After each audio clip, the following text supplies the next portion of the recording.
The feedback they gave me is that you guys are too much in your business. The business is way too dependent on you, especially you, Aaron, is well known in the industry. I took that punch for a day or two, and it hurt and it stung, but it's one of the best things that happened to me. Every business is that way, right? Yeah, the unfortunate worst expenses are bad hires.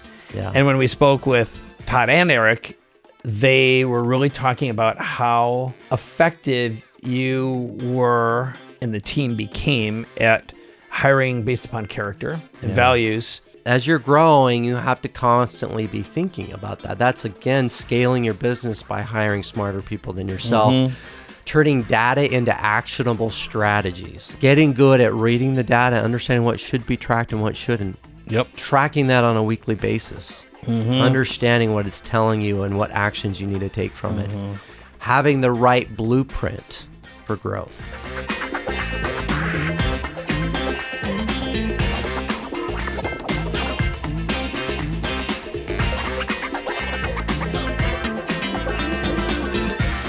Hey, this is Mike Koenigs, and welcome to Capability Amplifier. This is my friend, Aaron Marcum. I'm going to tell you about him right now.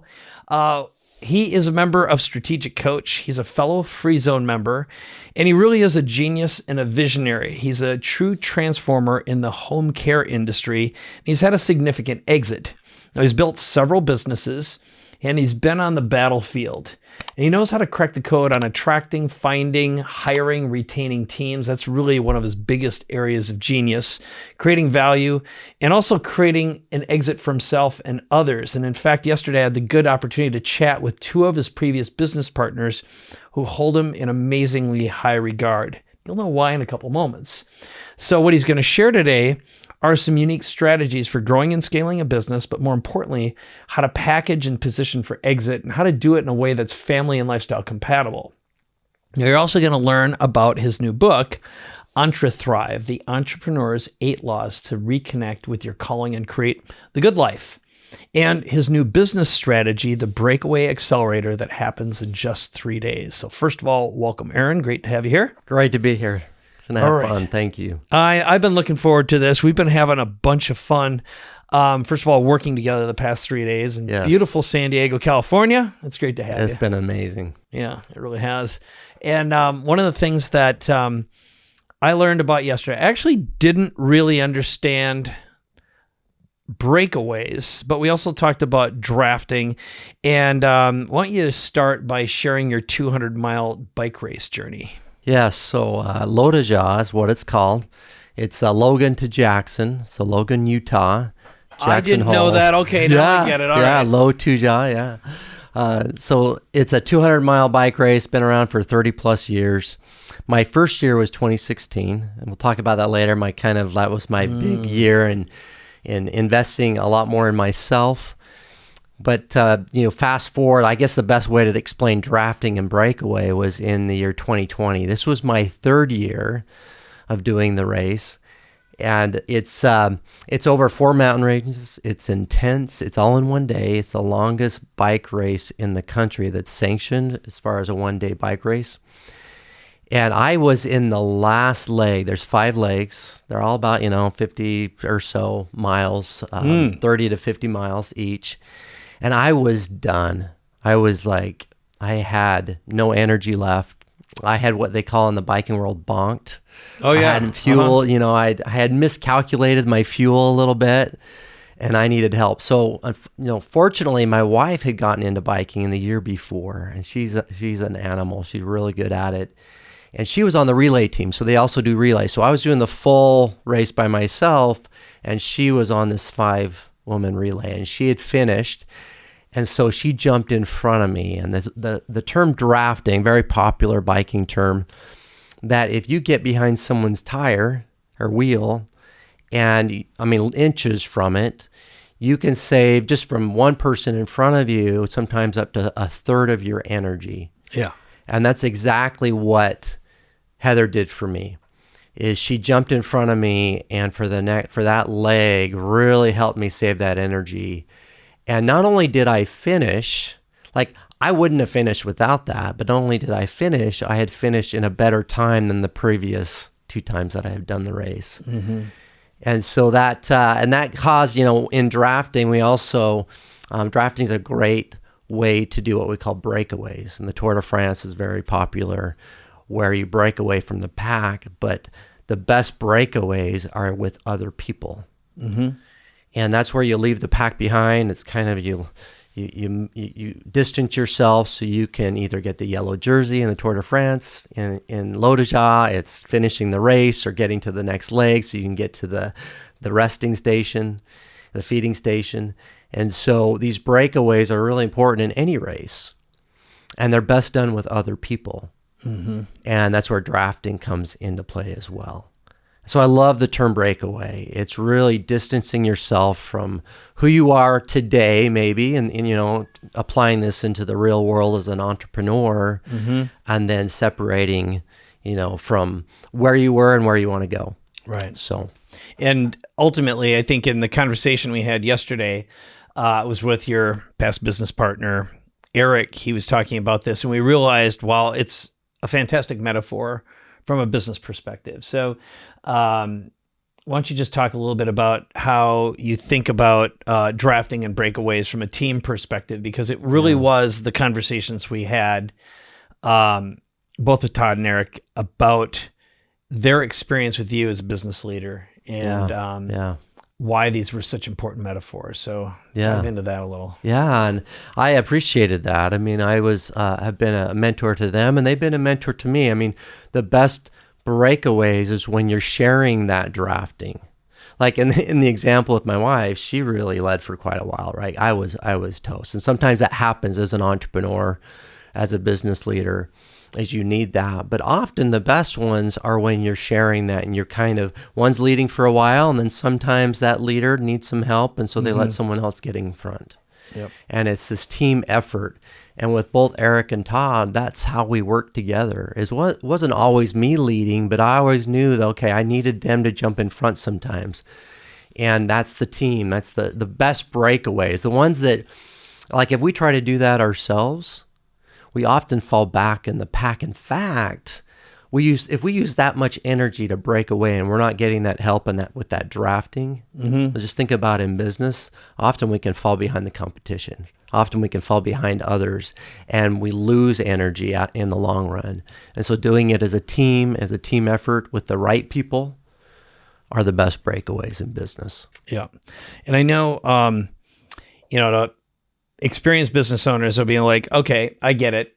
Good teams, of course. Yeah.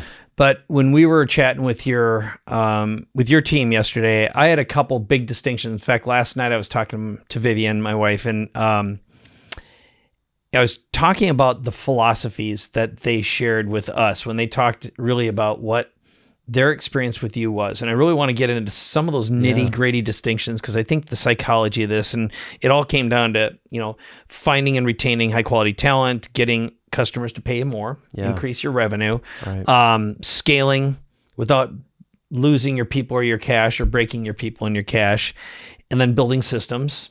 And you're a big EOS advocate. Yeah. And then also thinking in terms of the exit all the time. You really have that exit mindset, and you've had a couple exits, substantial ones. Yeah. But more importantly, you left behind a business that didn't break when you were gone.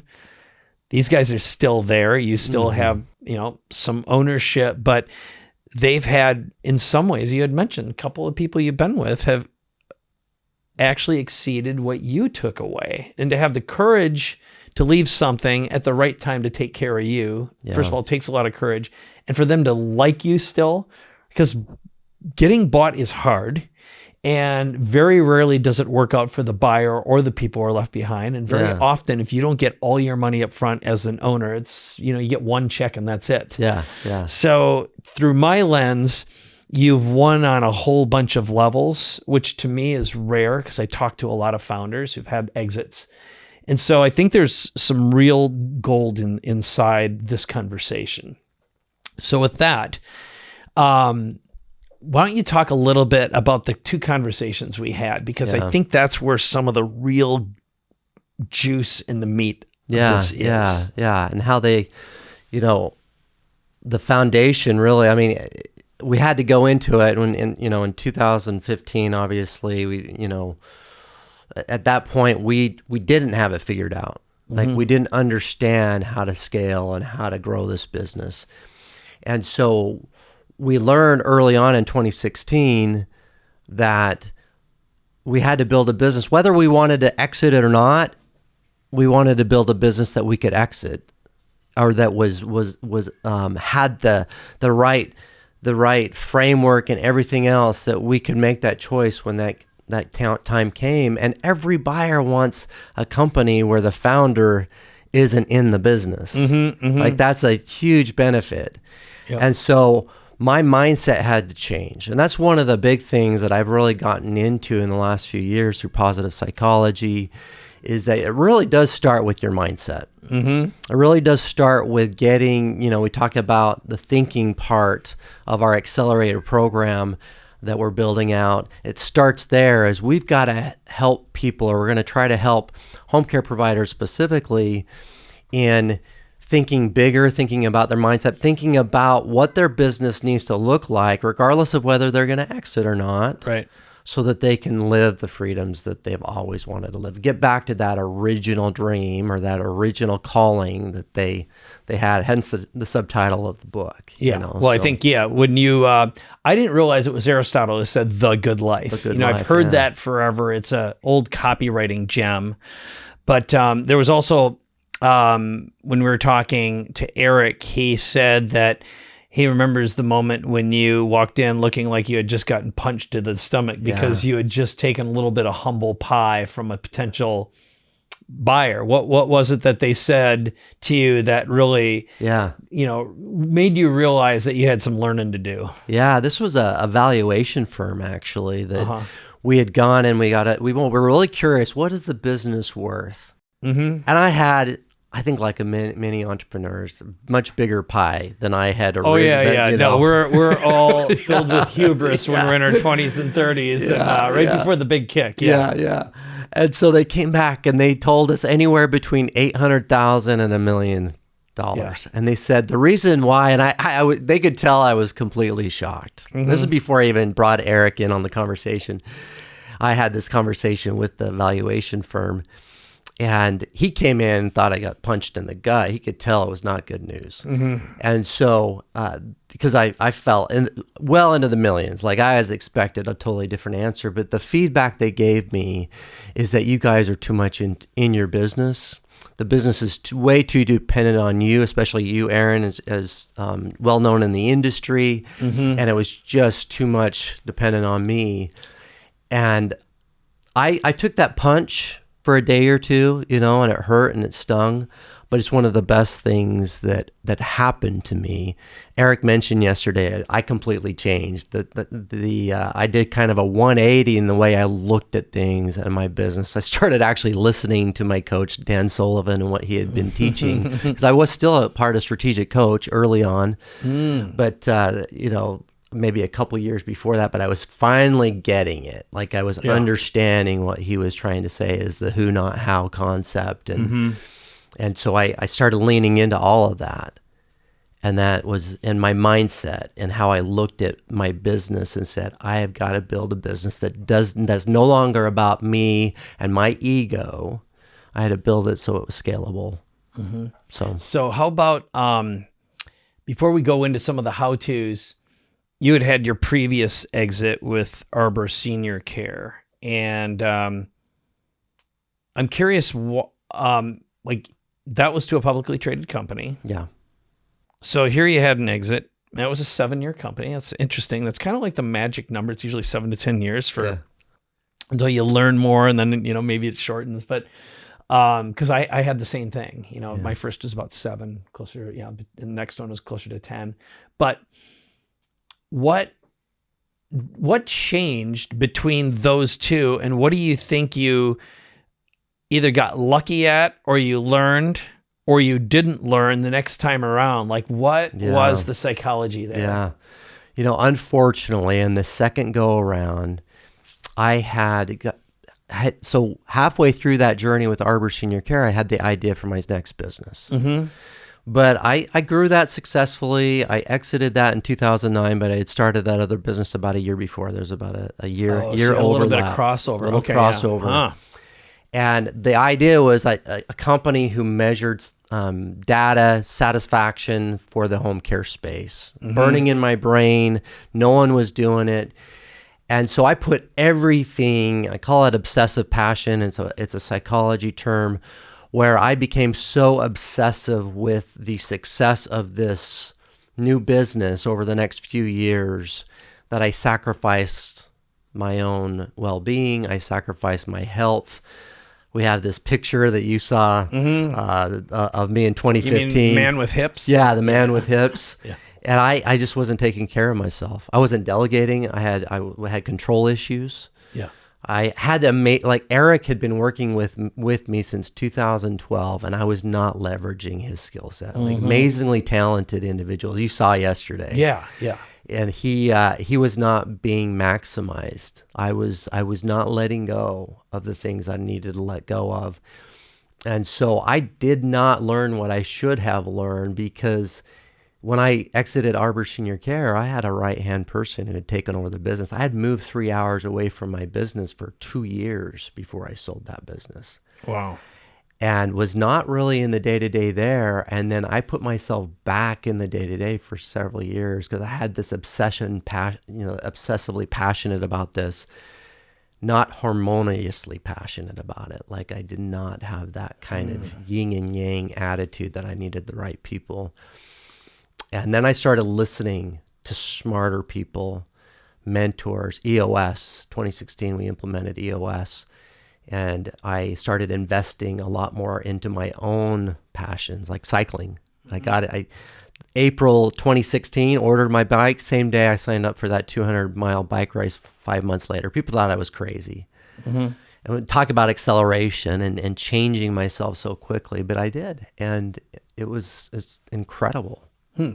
So what I'm hearing right now that I hadn't really heard before, your life is sort of like a series of interesting metaphors. So it's like the breakaway, the drafting, and then using that, like really getting used to, so like what happened in your outside life started happening in your inside life, and then your businesses benefited from that. Yeah. But it started with something else. And I'm going to jump around a little bit, because after you sold your last business, you wound up going back to school at UPenn studying positive psychology. Yeah. So how does that fit into the big picture? And if we were gonna, I have a add-on question. I'm gonna just set that one up first. So what about that and why? Yeah. In 2017, as I was going through this journey, it didn't all happen in 2016. It was a progression, of course. And I kept continuing to try to improve myself. I came across the book, The Happiness Advantage by Sean Acor. First introduction to positive psychology. And I just fell in love with the field and the concept. And at the time I was CEO of my company. And what's positive psychology? Positive psychology, a lot of people say, is that how to be happier? And I guess there's some elements to that, but it's really the science of well-being. And why do some people thrive and why do some people don't thrive? In psychology, especially behavioral psychology, it's traditionally a reactive field, right? Is that they're reacting to people's behaviors as they get down in addictions or whatever that might be. Positive psychology is a proactive psychology. The father of psychology, Martin Seligman, who was my professor and still one of my great mentors. That's seriously awesome. Yeah. That is seriously awesome. How lucky are you? Yeah. It's been amazing to kind of learn from him. But he started this movement 25, 30 years ago, and he is a very well-known psychologist even up to that point. He's the one who learned helplessness, all the research behind that in the 60s. And so he was tired of that reactive stance as a psychologist, and that's when he started. We've got to get on. We've got to help anyone understand how to thrive, regardless of whether they're dealing with behavioral issues or not. We've got to understand that science, and so that's positive psychology. And for my purposes, why I got into positive psychology, I was laser focused on the entrepreneur, the home care entrepreneur, of course, my background, but the entrepreneur in general. Hence, the book is for a wider audience, but very specific also to that niche of home care entrepreneurs. But I wanted to know, rather than talk about it or have some anecdotal type answers, I wanted to know the science. And I was just fascinated with it. And so in 2021, it was a good time to just go into the program. I applied, very difficult program to get into. Yep.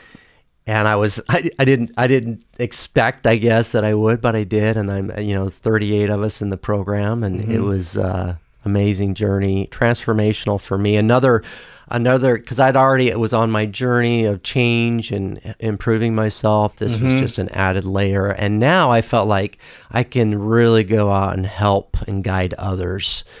After having 20 plus years of being a successful entrepreneur, EOS, strategic coach, and now positive psychology, it's a great time for me.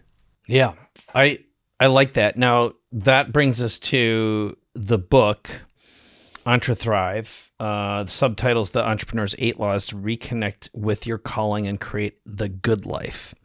And that's, as of the time this is out, it's being released at breakawayaccelerator.com. So you did decide to broaden and make a broader based book. So why don't you talk a little bit about the 8 laws and what, some of the core findings. And I'm curious again, so you had your exits, you had going back to school, you had this burn inside you, and there's a lot psychologically going on at the same time. And then, ultimately that leads us to your latest reinvention as well, which is just rethinking your life and your business. So kind of work your way through the book and what was the big draw there? Because again, I see it now. I see how the combination of all these things makes sense to me as an outsider looking in, getting to know you and getting to know your life and your background. But let's talk about that. The why behind it. Yeah. Of course, when you write a book, there's an evolution, and the launching pad for the book was in the program. You do a capstone, a thesis, and mine was on how to help on, what are the science-backed reasons for thriving among entrepreneurs. And I had to do a lot of research. It was 60 plus pages of research, and I had to put together, and that was kind of the foundation. At the time, I really hadn't planned on writing the book, writing a book based on that. It was after I had left the program and decided this has to get out there. I started putting the laws together based upon the research, and those 8 laws, it starts with the first law especially for entrepreneurs, is clarity. Entre clarity is what we call it for the entrepreneur, but that's getting really clear on what we call the guiding truths. Years ago, I created that. I was part of the E-Myth Revisited. I did a mastery program with Michael Gerber, and he called it the primary aim. I kind of evolved it because I felt like there are more questions to get to that. And so I added some more questions to it, but I've had my guiding truths for years. My mind is at peace. My life is filled with abundance. My family receives of my time. And so I have these guiding truths. And I feel like before you even kind of get to your core values in a company, for your company, you personally as an entrepreneur have to know what you want to be true about yourself. And that's kind of the beginning stages of or that law, the Entre Clarity law, which then goes in that law. I talk about the breakaway. In that law is that once you have those guiding truths, get clear on what the breakaways you want in your life, personally and professionally. That's interesting. So, because when I was thinking about breakaways, again, metaphorically, I was thinking about a race when. Look, you're drafting. It's not like you plan a draft or you plan a breakaway. That's what a race is. So there's a whole bunch of random things coming together.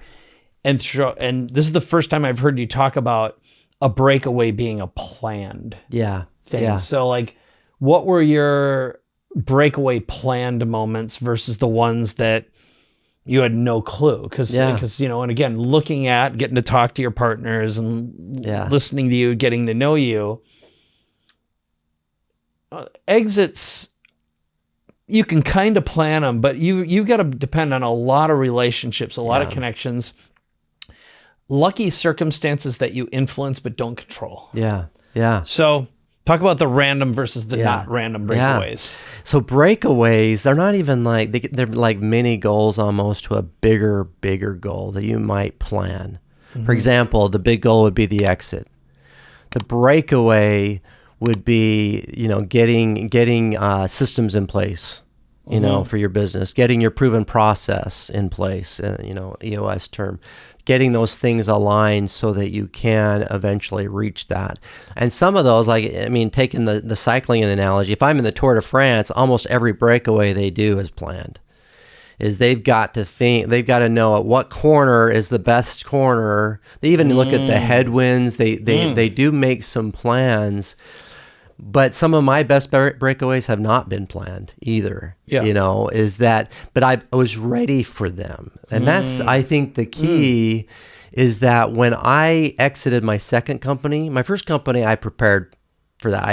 I approached brokers. I was like, I'm ready to exit. The second one, what happened within a few months, because it was kind of this, I got approached.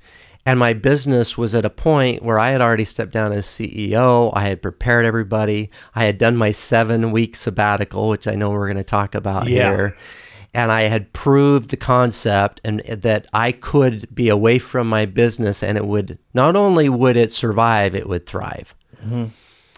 And that's the key, is those are the best breakaways, right? When they're not planned like that and they come out of left field, they're really good things, and you're ready because you planned all those other mini breakaways along the way. Okay, so it's really like applied wisdom. Yeah, and this is a good place for me to go in, and I will just dramatically grab the book to go through the 8 steps, because I really want to talk about the big 5 here. Because if I were, again, using this framework and the structure of, what led you to, if you had 5 big breakaways to plan and what they are, setting yourself up for success. And if you were to redo, like knowing what you know now,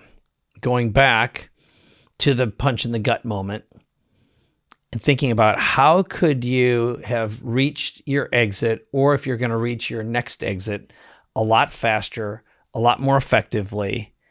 What are they? What would you do? Yeah. So this is your chance to basically have, and just for the record, I know you're pretty open about this. You walked away with enough from your last exit where technically you don't have to work again. This is an act of want to, not have to. Yeah. Right. Yeah. I'm young. Yeah. At least I consider myself. Yeah, agreed.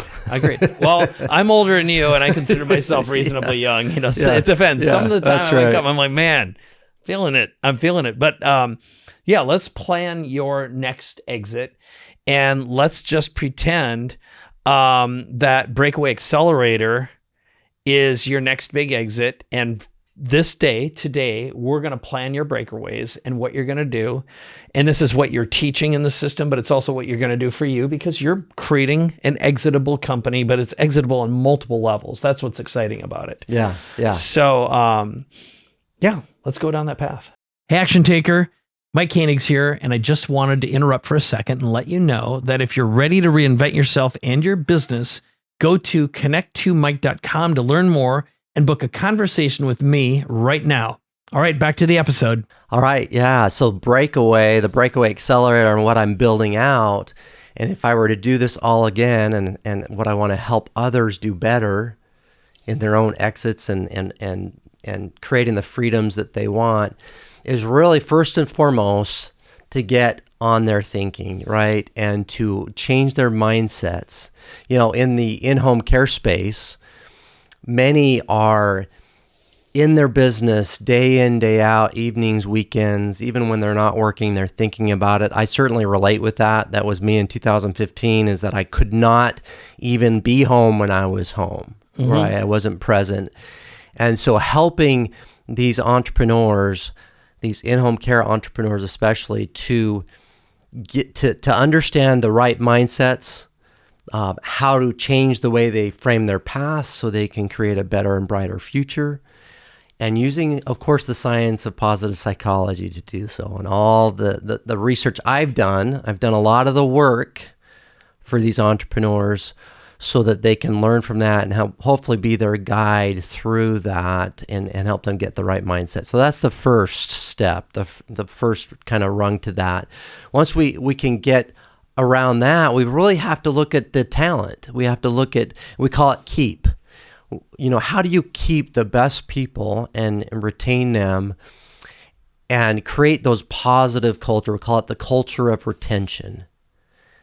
And really building out a business, a home care business in this example, that can eventually be run without them with the right people.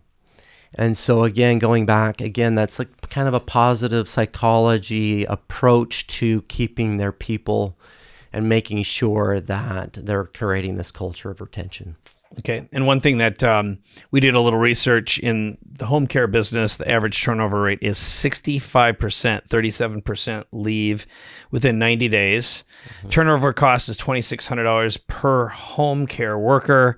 And the average turnover cost for an agency is over $170,000. And I would say every business is that way, right? Yeah, the unfortunate worst expenses are bad hires. Yeah. And when we spoke with Todd and Eric, they were really talking about how effective you were and the team became at hiring based upon character and values. And if I remember correctly, either none or only a couple of the people on your winning team came from the industry. None of them did. Okay, that's really interesting. Yeah, I was the only one on the leadership team that actually had specific industry experience. We were more concerned about their character and if they were a good core value fit. And that made all the difference. We knew they could figure it out. Our first really big investment was in Todd, who you met yesterday. And Todd, before that, we had people in that sales and marketing seat who were managers but not leaders. And Eric and I knew more about sales and marketing or finance sometimes more than many of those team members. And so we had to change our mindset about that. We had to realize that we need to find people who were smarter than us. So Todd, much smarter than both of us in sales and marketing, but also more money or more of a bigger investment than we'd ever been willing up until that point to do. So we had to change that. And that was one of the, if not the best hiring decision we ever made, especially for that business, is he was phenomenal. And we had so much trust in a short period of time where we just would tell Todd, this is how we want it to look at the end. Just go and figure out how to do it. And he did. And he learned the industry extremely fast and has become now, he's still there and is one of the foremost experts in the industry. So it's not... It's that mindset he also had to figure things out. We call it in positive psychology self-efficacy. He just believed that he could do it, So that's awesome. Yeah. And I know I had a note here to say, it's back to the who, not how. Thank you, Dan Sullivan. But also this book that I've been giving to everyone I know lately, which is Rick Rubin's The Creative Act. It's a way of being. Thank you. Yeah. Yeah, it's been I can't recommend that book highly enough. It's amazing. So, breakaway secret number 3. Number 3 is accelerate. Like we often, go slow to go fast. I realize that's a popular term, and that's the mindset and the keep, right? Part of that's the slow part is we got to make sure those are right before we can really accelerate. Because if you accelerate too fast, what happens? Things fall apart. You don't have the right tires are at the right level, and things just fall apart. And so this acceleration means that we can now get our strategies in place, the right strategies, marketing, sales, pricing, our contracts. We went from, once we had more of the right people, we were able to take our contracts from a month-to-month contract to an average of 27-month contract within a fairly short period of time. That's acceleration. Our value because of those contracts went up exponentially. But we really couldn't have gotten there without those first two steps. So acceleration, understanding the what needs to be accelerated and where those gaps are, of course. I have a great story. I invested in January 2021 or 2022, actually. I partnered with Jen Stengel out of Raleigh, North Carolina, Golden Harmony, great home care agency. I became a 40% investor. And within 24 months, we had 4 times their revenue. And that's just the revenue. It's not their actual enterprise value is even more than that because of the growth and the trajectory that we're taking them on. And that's so much as far as just accelerating their growth. Once we had the right people, she didn't have, in the EOS world, I'll call them an integrator, but a right hand, that she was the visionary, and she was flying down, kind of being in that integrator seat, and she was, a visionary trapped in an integrator seat per se. And so that was causing chaos in the business. Always, right? And so once you get that right, you can now accelerate and get all those other things in place. So that's great. Yeah. Okay, so that's accelerates number 3. Number 4. Number 4 is scale. Get that acceleration going, and then now you can scale. You learn how to, Dan Sullivan calls it a self-managing company, right? Where now again you have the right people, and they're, that think keep is for the first, and accelerate the first 3 areas of that, and then hire smarter people than yourself, keeping that sustainable. Like that's like a constant, like, as you're growing, you have to constantly be thinking about that. That's, again, scaling your business by hiring smarter people than yourself, turning data into actionable strategies, like getting good at reading the data, understanding what should be tracked and what shouldn't, and tracking that on a weekly basis, understanding what it's telling you and what actions you need to take from it, having the right blueprint for growth. Very important for scaling. And then creating a culture of accountability. That's missing in organizations, which is kind of the top dysfunction of the 5 dysfunctions that Patrick Lencioni touches on, is the absence of that, right? Of accountability. Right. So. And accountability doesn't have to be a bad thing. I mean, people ultimately want containers and frameworks that they can operate within. And I know most of us founders hate it, or we think we hate it, but because we're driven just by different things, but we're weird that way. But and with Home Care Pulse, there's something that you had done that no one had done before, and what was that? Home Care Pulse, I had integrated with, there's a lot of things. We were pioneers in so many ways with that company, really thinking outside the box. The fact that they only wanted to do satisfaction surveys and so forth. And so we had these satisfaction surveys, and when we first started, to get that data, to call clients and their employees to see how satisfied they were with services and with employment. Every month, our customers were downloading that data from an Excel spreadsheet, very cumbersome, not scalable. And in that industry, there are what we call scheduling software providers, really the brains of these home care companies, to help make sure the caregiver gets there out on time, scheduling them. That's the key to their success. Has everything about the client, everything about that care professional. And so we got in line with all these software companies who are fierce competitors, frankly, and got them to work together and integrate directly with us and trust us with that data. That took 2 to 3 years, but to get about 10 integrated, that's a fairly short period of time to get that many integrations working together. And we had all the data now.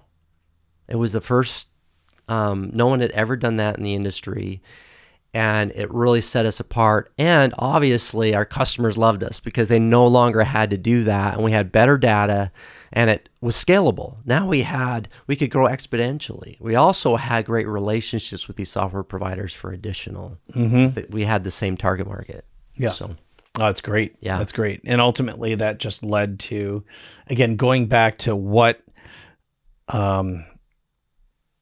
besides just learning how to hire better, when it came to the acceleration, and this is something that a lot of founders don't give themselves permission to do because they don't know how to receive and they also don't understand their true value, but it's being willing to be a premium brand, being willing to ask for more and receive more. And in a business like yours where there is so much resistance, thinking that no one will pay more for home care. Yeah. And you also have exceptionally low paid people. Yeah. It's like the nursing professions, the teaching professions, home care professions, it's ridiculously low. And that explains the turnover, right? Yeah. But by increasing the prices, you can pay more, you can become, that's a huge differentiator. And then extending your contracts, which I think are non-obvious as well. Yeah. Right. So, and then from there, like I said, in your case, the scaling, but also thinking about the software. And that's really where your mindset is now. There's huge opportunities where you can come up with new ways to automate and combine all these things. And I think that's going to be your next breakaway. I think we both agree on it. Yeah. Yeah. So let's get to number 5, breakaway secret number 5. Breakaway secret number 5 is freedom. Gaining flexibility, control, and the financial freedom. Obviously, when any entrepreneur, and again, all these principles, we talk about home care, it's agnostic, right? It really does apply to most any business, is that we start our businesses with this whole idea of financial freedom and living the good life, as Aristotle would put it, the complete life. And then we get into our businesses, and it's harder than we thought. The uncertainties are mount. They just keep compounding and growing inside our companies, and that freedom gets lost. And that's a lot of my book is about that, and helping them find that. But that freedom is imperative, and so the reason that's at the end there is that to get that freedom, we have to kind of go through the process. Mm-hmm. And to build a company, and again, building a company that is sellable, even if you're never going to sell it, is really important, because then you're building a life for yourself. And I hit that point in 2018. We had gone through the scaling process, so we went from 2015 to not having like anything that was scalable. That was the $800,000 valuation. Basically a low-paying job that you worked at 6 days a week. Right? Right. And then you fast forward, just 3 years later, we had a scalable business, accelerated to that level of growth that I could actually step down as CEO, but I hadn't stepped down yet. I had confidence in my people. I knew I had the right people. Todd, Eric, amazing. Those were my 2 lieutenants in that sense. And Eric was even more than that. He was my integrator and partner, business partner. But I had so much confidence in, but we hadn't tested the competence. Like, what would happen if I stepped away? And I think this is a great question for all entrepreneurs. What would happen to your business if you left for even a month? What would happen when you came back? What would you find? Mm-hmm. Well, I asked the same question. Yeah, and here was the framing. What would you do if you left for 1 month, or in your case, 7 weeks? Yeah. And what would happen to your business? Could you do it? And that's no meetings, no phone calls. And the answer is? It thrived. It was amazing. And we're talking, I left my laptop in my office. I didn't have any access, didn't talk to a single person in the business during that 7 weeks. And I came back, there's always that in the back of my mind, we had done all the work. Of course, I was like, oh, this is going to be interesting. And they had secured some opportunities that I didn't even know we were working on before I left. And they had done some things. I was just so proud of them. And I was able to go, wow, this does work. And it gave me so much confidence. And it's the confidence and competence. And I love that Eric talked about this yesterday, that I had the confidence in him, but we hadn't tested the competence yet. And that was an amazing, and gave me so like the freedom that I had always desired. I just left for 7 weeks. And then after that, I would leave for weeks at a time, without any concern about what was happening back in the business, and even started investing and going into other opportunities. And so it's that freedom component. It is pretty key, and there's certainly steps within that step to get there. That I think is, to me, that is the breakaway leap, is being able to lean into what if that were possible for me. Yeah. And, Todd said the ship was still sailing. We hit a few icebergs, and then there was some dirty laundry in the hampers. That was pretty funny. And Eric said, he didn't say he hated you for a little while, but he said he was really mad. Yeah. He was very angry. Yeah. And he was emotional when he told this story. And, but in the end, everyone was so grateful that happened. And I see that as being a huge pivot point. So that brings us to, when we summarize the 5 secrets, and I know you'll talk a little bit about community in a moment, but the seed I want to plant in your head to maybe cycle on and end with is, most founders never experience that freedom to walk away, and can't imagine that happening for them. And part of that's having the applied wisdom, the guide, the coach, the tools and the resources to get through the 5 steps in the first place to achieve that. Yeah. And how do you make that leap to say, maybe it's possible for me? Actually imagining yourself, not wishing into taking a month off or 7 weeks or longer off, but being able to make that leap and say it's possible and make that investment in themselves. Yeah. And just try it on as possible. Yeah. Where would you get that from? What do you say to someone who's sitting in that? I want it, but I don't believe it. Yeah. I don't trust it could happen for me. Yeah. And it goes back to that first step, is that we can't swallow it all at once. And then sometimes as entrepreneurs, we're often, in the Kolbe, in Strategic Coach, we talk about the Kolbe quite a bit, the Kolbe assessment, those quick starts, is we want it all now. We want to be able to have that freedom. And that's just not, we can't have it tomorrow, typically.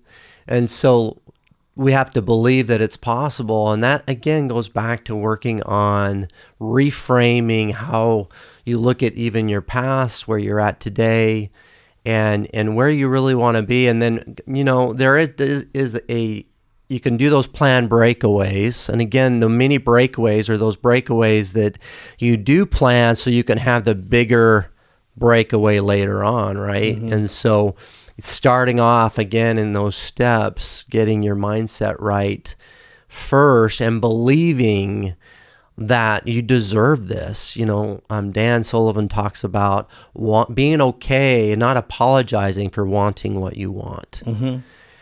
And I think as entrepreneurs, especially in the service industries where you're serving others, and that's certainly the case in home care, is that we give so much of ourselves and we lose ourselves in the service of others that we feel guilty for wanting what we want too often. And what I'm trying to help these entrepreneurs understand is that let that go. Like let's lean into what you want and have that as like your big, like in the cycling world and Tour de France, that's the yellow jersey, right? The freedom is the yellow jersey. The 4-week sabbaticals, the yellow jersey, the big breakaway. and then work backwards and say, okay, I've got to start. I got to believe that I'm worthy of that I can achieve that, and then start the process of what people do I need to have in my business to help support that dream and that calling of mine. Right. So. And the reality is, you don't have to do all the work when you get a good coach to get there with you. I mean, that I think 100%. is, you don't have to go it alone. And that is the big surrounding component that you've put together, is the community that goes along with that. So maybe that's the drafting, the last one. Yeah. They can draft. I am kind of set myself up to kind of draft for as long as you need me to kind of guide and direct. Now, not doing the work. I mean, that's the thing. All the work is that there's some work, obviously, but with a guide and someone you can kind of save energy behind, makes it easier for sure. Yeah. So we've got some great goodies at breakawayaccelerator.com. So we've got the masterclass, the Breakaway Accelerator Systems Principles and Mindsets Workbook. It's also where you can get the Entre book. Book. It's such a tongue twister for me. And also for people who are in the home care business, a discovery call with someone on your team or you to learn more about working together. So is there anything else that you want to add before we wrap up the experience and how you work with them? Yeah, this has been fun. I appreciate the opportunity to sit down and talk more about this. And I, the obviously the book is really more about the first part, right? The mindset and creating a positive culture. Mm-hmm. And then allowing, but we lean into more of that. We go deeper, obviously, through the Breakaway Accelerator and how to elevate through all of those 5 steps in a much deeper, meaningful, like a journey that's going to change you as an individual. And that's what I'm here for. And I'm excited about that kind of impact that we can make. Yeah. No, it's what I know, I've seen the evidence, done the research, talked to your folks, gotten to know you, is you live this, you're an amazing family man, been married 27 years. Congratulations. Thank you. That's incredible. Heather's amazing. You got a lot of kids. They're still like their daddy. Uh-huh. And I mean, you really won. I mean, being able to achieve what you've achieved at your age is incredible. And the fact that you've got the fire in your belly to do it again and make it happen. And you got people who really love and trust you and want to do it again with you also is a real testament. So what I can say to you watching, listening is if you ever get a chance to work with Aaron Marcum, do it. He focuses on this particular industry, but at a minimum, go over to Breakaway Accelerator, grab his book, learn a little bit more about him, and dive into some of the additional content too. You're going to get some big nuggets out of there. So any last words before we wrap up? No, I appreciate it. This is I'm excited to work with entrepreneurs, in-home entrepreneurs. But yeah, the book is for every entrepreneur that's looking for their breakaways. Yep, it's fantastic. Yeah. So with that, thank you for watching. Thank you for listening. This is Capability Amplifier on behalf of myself, Dan Sullivan. I want to thank you so much. Make sure that you share this with someone who can benefit from some of the wisdom in it. And as well, always leave a comment. Give this thing 5 stars on iTunes or YouTube or wherever you listen to or watch. And let's say goodbye to everyone, shall we? Thanks for watching. Thanks for listening. See you in the next episode. Bye-bye.